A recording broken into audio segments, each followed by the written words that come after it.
A 10-year-old girl is now being denied an abortion in Ohio and is going to have to travel across state lines in order to get an abortion because of a pregnancy that resulted from a rape.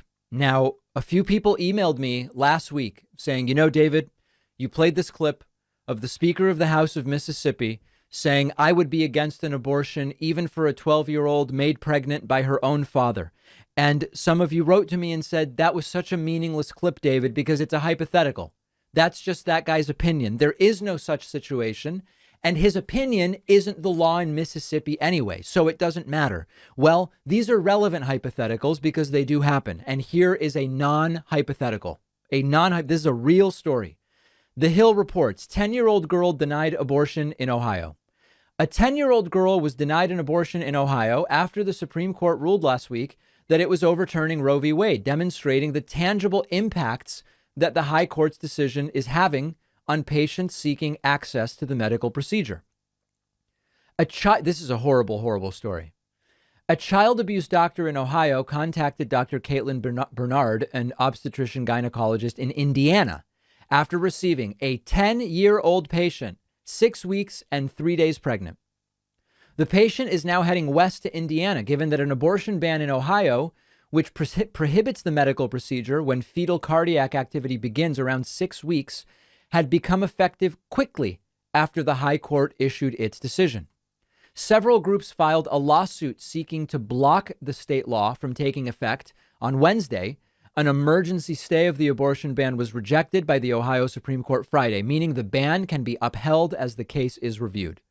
Ohio is among a number of states that have rolled back abortion access since the Supreme Court eliminated the constitutional right to an abortion. Some laws have been paused pending legal challenges. But Indiana could soon find itself passing its own abortion law later this month, given that a special session has been scheduled for later in July. So understand what is going on here. We have had all sorts of different laws around the country over the last 50 years, quite frankly, the Roe v. Wade era, and in fact longer. There are leftover laws from before the Roe v. Wade era that were effectively castrated? I don't know the right word. They were sort of like kneecapped, for lack of a better term, because of Roe v. Wade. So they're pre-existing laws that just weren't really enforced because of Roe v. Wade. You then had other laws passed during the Roe v. Wade era, some of which were sort of like inactive because of Roe v. Wade, others which were actually struck down.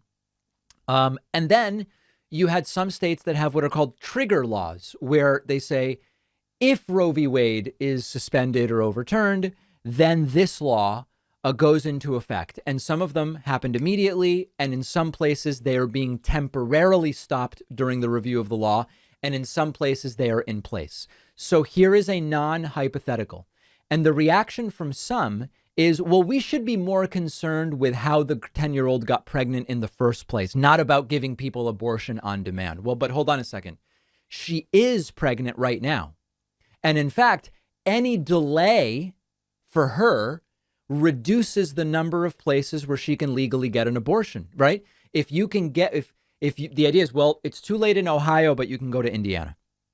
I don't know the law in Indiana off the top of my head, but imagine that in Indiana, you can go until 9 weeks. Well, if you can delay her 2.5 weeks, now she can't get the abortion in Indiana. While we figure out how did she get pregnant in the first place. You need to be concerned both about how this happened and how to deal with the aftermath. And forcing a pregnancy on a 10-year-old is not going to help her trauma. Now, is this what Republicans want? Is this the country that Republicans want? Well, no, they would say we would prevent the rape pregnancy to begin with. That was one from Texas. In Texas, when Texas passed its law at this point, was it a few months ago, maybe a year ago? I'm not sure. And Greg Abbott was asked, well, what about victims of rape who end up pregnant, or children victims of rape? What? And he said, well, this is Texas. We're going to prevent rape. Right. Well, even a very well-functioning criminal justice system is not particularly good at preventing crime. Criminal justice systems, okay, you look at large-scale frauds of different kinds and extortions, sometimes you can prevent crime. But when it comes to street crime and when it comes to rape and when it comes to murder and a lot of these different things, law enforcement is not particularly good at preventing crime. We can look at policy that would reduce the amount of that crime. But the idea that Texas police are going to prevent these scenarios from ever happening, it's absurd. And of course, it doesn't work and doesn't happen.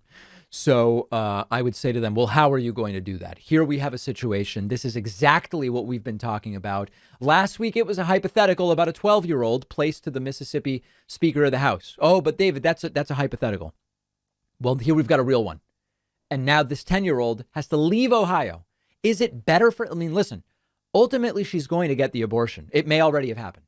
It's been a few days, over the holiday weekend. Is it better for her to have to go to Indiana and leave Ohio because of the law? Doesn't seem like it. Doesn't seem like it. And by the way, there are Republicans asked about this who aren't even saying, no, it would be totally different in our state. Let's talk about that next. When I'm looking for a good documentary, I'll sometimes scroll around on your average streaming services, and they're okay. But I almost always end up on an app called CuriosityStream. Our sponsor, CuriosityStream, is the king of documentaries. They have only documentaries. I recently watched Insect Apocalypse. It is horrifying what's going on with the bees, extremely disturbing. But the documentary Insect Apocalypse is fascinating, and I can't recommend it more highly. There's a CuriosityStream app for all of your devices. CuriosityStream is always adding new titles. They have a ton of awesome original content. They have the big award-winning documentaries by the filmmakers we all know. They also have smaller independent documentaries that are often just as good on every topic under the sun. And the best part about CuriosityStream is how affordable it is. You can get full access for $14.99 a year, not a month, a year. That's $1.25 a month.